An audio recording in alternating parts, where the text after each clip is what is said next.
Make It Glassy by Isabella.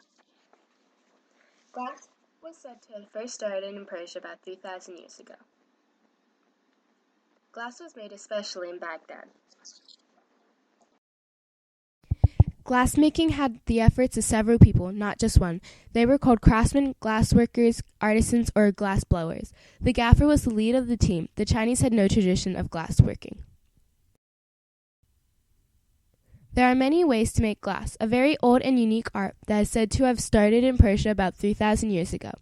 Since glass was very breakable, it was hard to transport it to China. Glass products were first manufactured in the Middle East. It then traveled both east and west along the Silk Road. Later, the knowledge of making glass spread along the trade routes as well. When it did get to China through the Silk Roads, it was very expensive. Glassmaking is very old and a unique art that has started in Persia about 3,000 years ago. Art of glass blowing developed in the Middle East around 100 BC, but it reached new heights under Islam. Glass was made especially in Baghdad. Glass is blown in Baghdad and other Islamic cities. Glass was the main product made in Baghdad that was exported along the Silk Roads. Glass was both traded and blown along the Silk Road. Dome of the Rock was one of the first buildings to have stained glass windows. The design that was on the windows were verses from the Quran.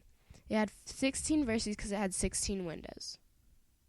To make glass, they needed sand that contained large amounts of silica, which is a hard mineral, lime from limestone, and soda ash that comes from burned parts of certain plants.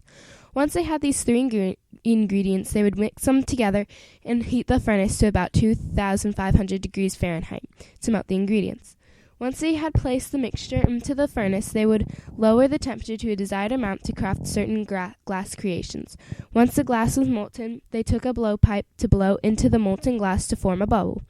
They took the bubble and rolled it out against a flat surface or by pinching, pulling, or cutting with other tools. Transporting the fragile glass piece was a tricky business, so glass makers often exported lumps of unworked glass called kullet.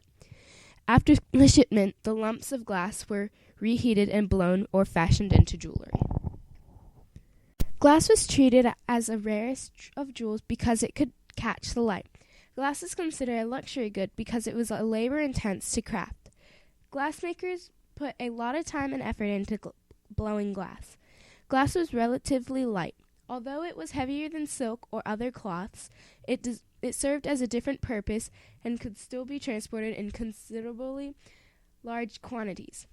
It could have been easily broken along the way as well. Another reason it was so popular is because of supply and demand. It was valuable because it had to be transported to the place where it was sold.